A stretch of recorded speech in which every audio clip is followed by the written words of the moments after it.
तेज आपण को स्वागत जनाऊँगी आपण मानकर प्रिय YouTube channel all in one को बंधु मैंने देखु नुआ शिक्षक नियुक्ति सांग को अन्य जो आपणकर विभिन्न विद्यालय रे थिबा खाली पदवी पूरण विषय रे प्रश्न 6 वर्ष परमानेंट करने सहित हाई स्कूल परी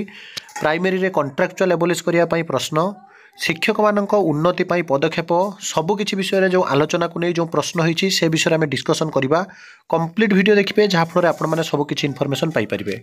प्रथम देखो खाली थिबा पदवी पूरण श्री प्रशांत बेहेरा जो थे कि ऑनरेबल जी रही एमएलए बा मेंबर ऑफ लेजिस्लेटिव असेंबली रे प्रश्न करते विद्यालय गणशिक्षा मंत्री अनुग्रह करी कहिबे कि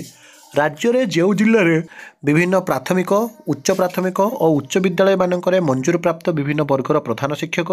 विभिन्न वर्गर शिक्षक और कर्मचारी पदवी केते पदवी खाली अच्छी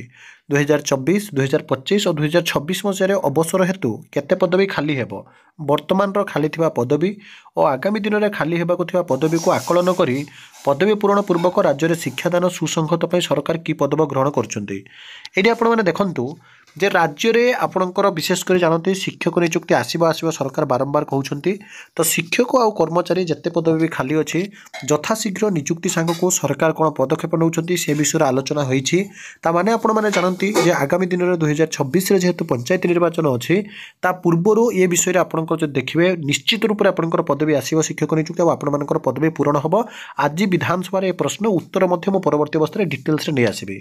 ता सहित देखूँ 6 वर्ष पर परमानेंट करवा श्री देवी रंजन त्रिपाठी विद्यालय गणशिक्षा मंत्री नित्यानंद गण्ड को जो प्रश्न अनुग्रह करी कहिबे कि राज्य में हाईस्कल टीचर मानकर जपरी 6 वर्ष कॉन्ट्रैक्चुअल सर्विस कले से सर्विस परमानेंट हो जाइए सेपरी प्राइमरी टीचर माने 6 वर्ष कॉन्ट्रैक्चुअल सर्विस कले से सर्विस को परमानेंट करने कौन पदक्षेप नेबे कि ए विषय में आज प्रश्न होइछि अर्थात ए कथा आपंकर जहाँकि आज ऑलरेडी आलोचना होइछि। शिक्षक मानकर उन्नति पाई जो पदक्षेप आपको देखा देखु श्री मनोरंजन दास सामंतराय जे कि प्रश्न करछन्ती विद्यालय गणशिक्षा मंत्री अनुग्रह करी कहिबे कि राज्य में निकट में नियुक्ति पाई कनिष्ठ शिक्षक योजना भित्तिक मान दरमा बहुत कम थिबा सरकार अवगत अछंती कि जदि अछंती ताहाले सेमानकर दरमा वृद्धि पाई और चाकरी नियमित करिया पाई पदक्षेप नेबे कि आगामी भविष्य में प्राथमिक शिक्षक मान उन्नति सकाशे सरकार कौन कौन नूतन पदक्षेप नौछंती से विषय में प्रश्न पचारिछंती। आपको देखौछि देखंतु उप मुख्यमंत्री आज धरित्री पेपर रे आपण माने देखि परिबे कनिष्ठ शिक्षक रेगुलर पाई दाबी रखिबी निजे उपमुख्यमंत्री कहिछंती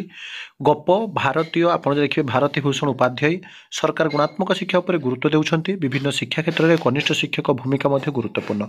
शिक्षकों समस्या उपर आलोचना पर्यालोचना सहित निकट में सेमानंकर जो नियुक्ति मिली गप ब्लॉक अंतर्गत अनुष्ठित विज्ञान मेला रे कनिष्ठ शिक्षकों को नियमित करने दाबीपत्र प्रदान बेले उपमुख्यमंत्री प्रभाती परिड़ा सूचना देते राज्य में सरकार गुणात्मक शिक्षादान क्षेत्र में विभिन्न कार्यक्रम हाथ को नहीं एपरी एक अभियोग मध्य सरकार नजर रही उपमुख्यमंत्री प्रभाती परिड़ा जहाँकि कही जे कनिष्ठ शिक्षक संघ जो पुष्पगुत प्रदान सहित दाबीपत्र देते निश्चित भाव में आगामी दिन में कनिष्ठ शिक्षक मानकर रेगुलर पाई दाबी विधानसभा रखाजिबो एवं यही जो प्रश्न सबू थिला आपण माने समस्ते जानिथिबे जो प्रश्न रे आपण माने देखंतु विधानसभा रे खाली पड़िथिबा पदवी पूरण नुआ नियुक्ति विशेषकर 6 वर्ष पर जो आपणकर परमानेंट करबा 6 वर्ष को शिक्षकों उन्नति पाई पदक्षेप जदिओ आपण माने देखुचंती जे राज्य सरकार वर्तमान सुधा किसी स्पष्टता देना कि विधानसभा जेहेतु आपण मानकर जो दाबी एते दिन लगी रही डेफिनेटली आपणकर नियुक्ति हो पारे शिक्षक मानकर दरमा वृद्धि विशेषकर कनिष्ठ शिक्षक मान कथा विधानसभा उठी माने डेफिनेटली आपणकर रेगुलर हम टिके धैर्य धरतु 4200 ग्रेड पे मध्य हम अपेक्षा करतु आपण मानकर चेष्टा जारी रखु चेष्टा छाड़देले आगे सक्सेस पाइबे नहीं संघ सहित रुहतु आ सब बड़े ऑथेंटिक जेन्युइन और ट्रस्टेबल इनफॉरमेशन चैनल को सब्सक्राइब लाइक शेयर करतु विदाय दियंतु एक नया वीडियो सहित पुणी थे आपण पाखक आसबि बहुत बहुत जननी।